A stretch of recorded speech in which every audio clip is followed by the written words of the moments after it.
Breathe in, breathe out. Imagine a red rose. Imagine a shining sun. Imagine a beautiful, gentle rain. And you'll notice the rain, the sun, and the red rose. They are not trying too hard. They are simply honoring their flow. And when they honor their flow, they become who they are destined to be. Blooming is not selfishness. The sun is not being selfish. The red rose is not being selfish. Remind yourself every day, what am I doing today to contribute toward my blooming?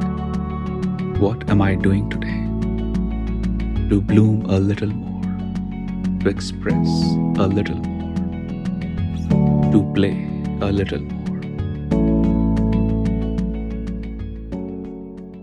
I am Chandresh Bhardwaj, and this is Break the Norms.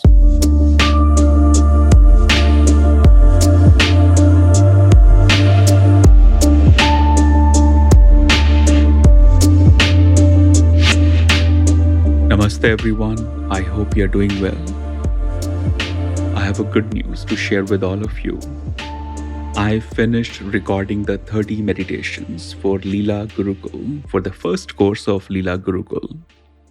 These 30 meditations cover everything that I hope will bring you strength, clarity, and healing.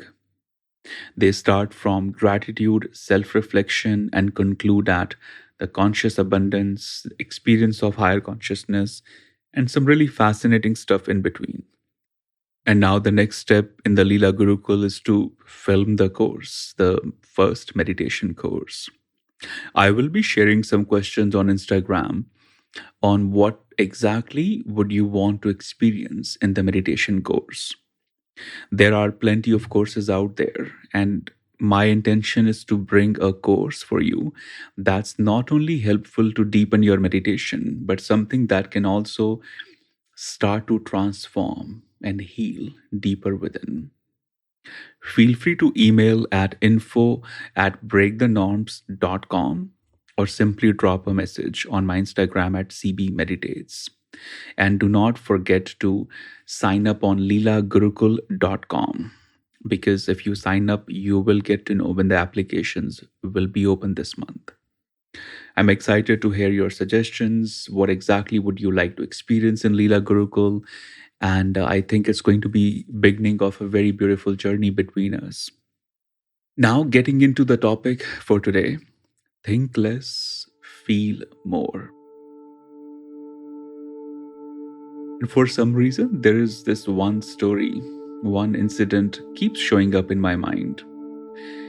I was in 7th grade, and we used to have a teacher, a mathematics teacher.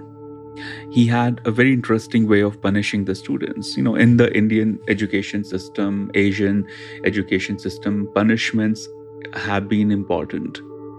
Even in the Eastern meditation schools, the Gurukuls, there would be some way of punishing the students just to remind them of their responsibility, what they're supposed to do. And punishments could be as sweet or gentle as, like putting you on some sort of break for next 10 minutes, that you cannot speak to anyone for next 30 minutes, or you cannot attend your sports break or something. They could be really normal or gentle, or they could be really harsh with even physical beating happening. I hope it doesn't happen in the Asian education system as much as it used to happen way before. So this particular teacher, he had a very interesting way of punishing. His way of punishing was, if he sees any student talking in his class when he's teaching, whatever is on your desk, he would say, give it to me, and he would put that in locker for next 3 months, 4 months. So whenever he would step into the class, students will keep just like basic minimum stuff, because what if they talk and what if he tells you, give me all the stuff. And second punishment was, he'll make you stand, and that was very, very common. Teachers would come in this class, and if you're talking, if you're trying to create trouble, they'll just say stand, like stand for the rest of this, period, which would be like 30-40 minutes. But this teacher would say, keep standing until I tell you to sit. It could be, next 6 months. It could be next 3 months. Like whenever he would show up for his 40-minute of teaching session, you will have to stand. And it was hilarious because you would just stand. Anyway, the point is, one day he saw me talking and he said, you have to stand. And I was sitting next to the window, and my town was very beautiful, filled with greenery, mountains. And in those days when he told me to stand, it was rainy season, monsoon. So when he told me to stand, I stood for 10, 15, 20 minutes, and it gets boring. You're just standing, right? You cannot absorb what he's teaching. You cannot really relax. So after 10 minutes of standing, I just looked out of the window, and it was raining. And by now, I mean, if you follow me on Instagram for a few years, I'm pretty obsessed with rain. So when it started raining, I started looking at it and I started enjoying it. And I opened the window and I just felt the breeze. There was breeze coming in and the rain, and it was great. Next day again, same thing. In the monsoon season in the Himalayan towns in the northern India, it would rain pretty consistently. And now when it rains, it floods. But in those days, it was just gentle rain every day. So this became my routine. I started looking forward to standing, because if you're sitting, you can't watch the rain. The windows were a little higher. So I would, stand whenever he walks into the class, and I would, turn my head on the side and I would just enjoy rain. And then after, I think a week or so, he said, "Are you the guy I punished last week?" I said, "Yes, sir." And he said, "Why do you keep looking out?" I said, "Oh, sir, it rains. So I just look out because you have taken my textbook also. So I can't really look at textbook. I just look at the rain." He said, "Why do you do that?" I said, "It's pleasing, it's nice." And then he said, "The purpose of punishment is you do not look at the rain. You just stand." I said, "Sir, you punish me to stand. Where I look is my choice. You punished me and it's painful. But if I suffer or not from that, it's at least my choice." What unfolded after that was a pretty ugly, episode. He called sister. So I went to Catholic school. So he called sister, the principal of school, and he told her that he doesn't obey me and you have to suspend him for a few days. And she asked me, "What's wrong?" I said, "He punished me. Now he wants me to suffer. I will not suffer. I'll just take the punishment. I can be in pain, but I will not suffer." And this was my childhood pretty much. Every other day, I would get into arguments with these principals and school teachers, even the cops. I would never get into argument with my age fellows. I was always sweet and nice with them, but with any authority, I would get into this zone. But that episode started revealing so much to me about human behavior, how people would project their pain, their anger on you. And that's why I could not relate to the formal education system ever in my life.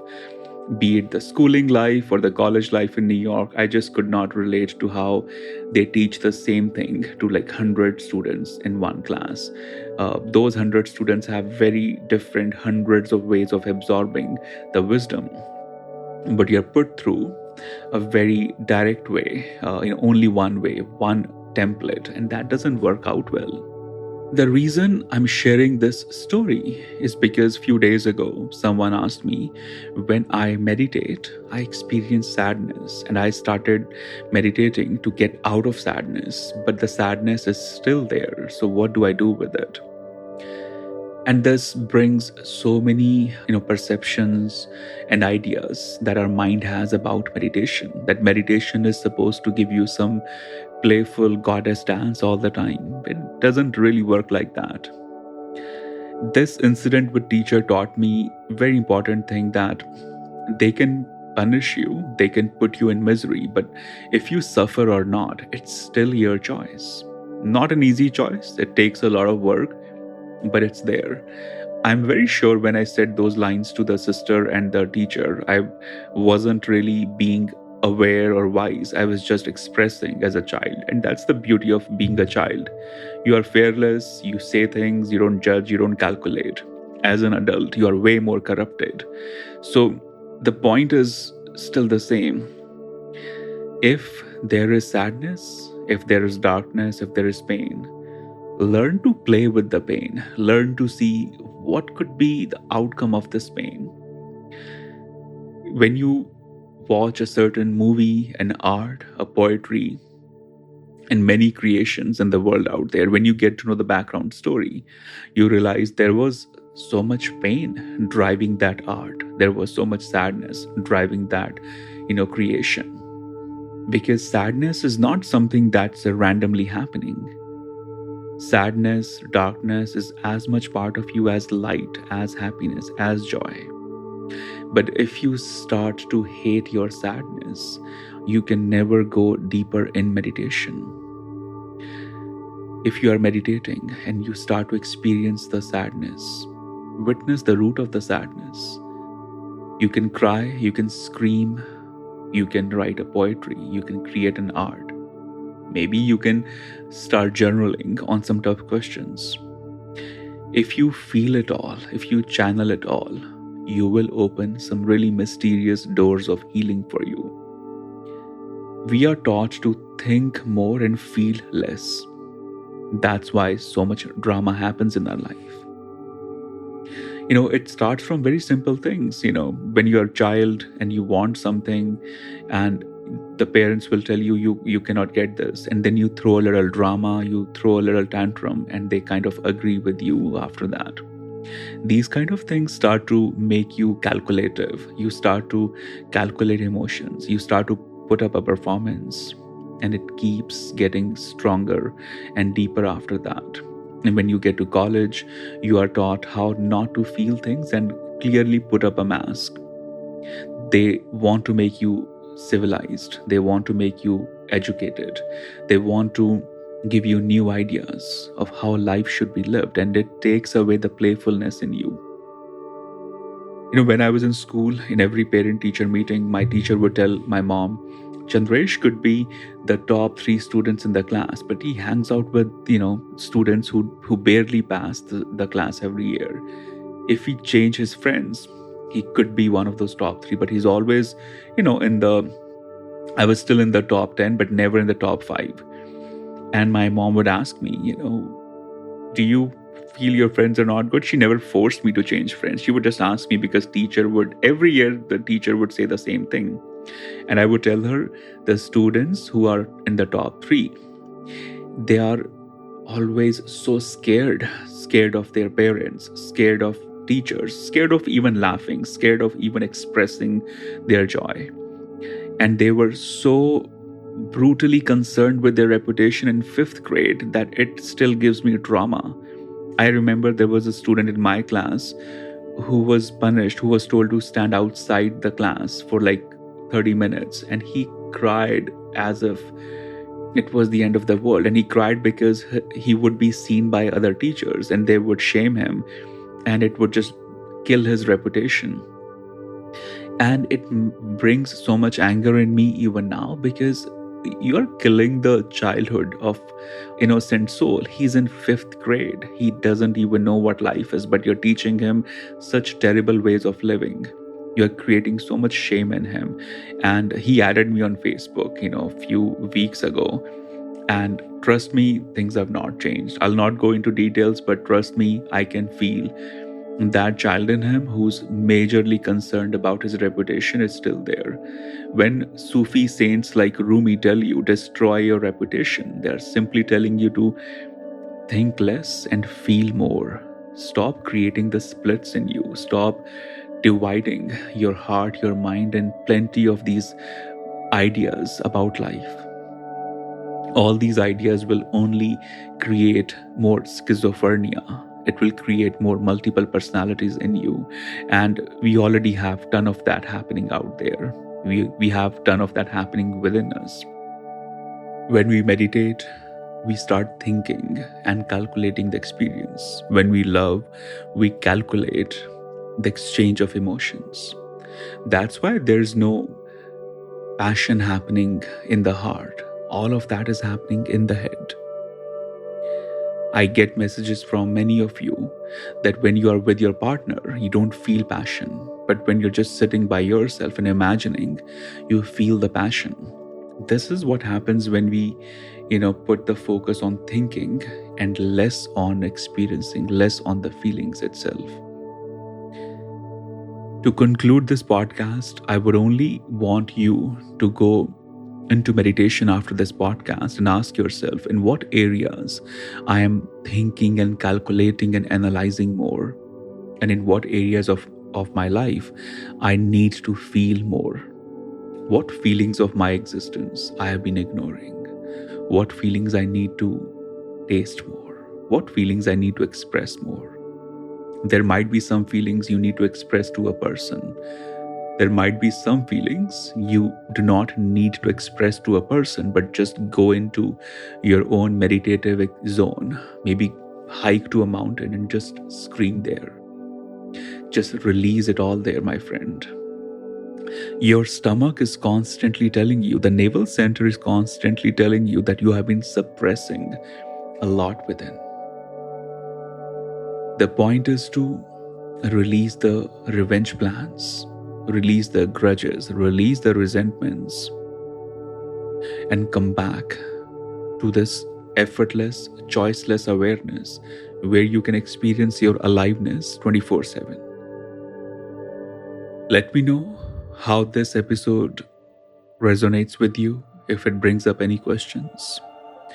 If you like it, do share it on your Instagram. Tag me when you share it. And if you really enjoy the podcast, Break the Norms overall, please do write a review as well. And don't forget to sign up on leelagurukul.com. I'll see you next week. Be safe, be well. I hope this podcast may travel through the untapped universe of your darkness, light, courage, passion, and so much more. Please do subscribe and be ready to break your norms. I am so excited and very honored to be part of your sacred journey through this podcast.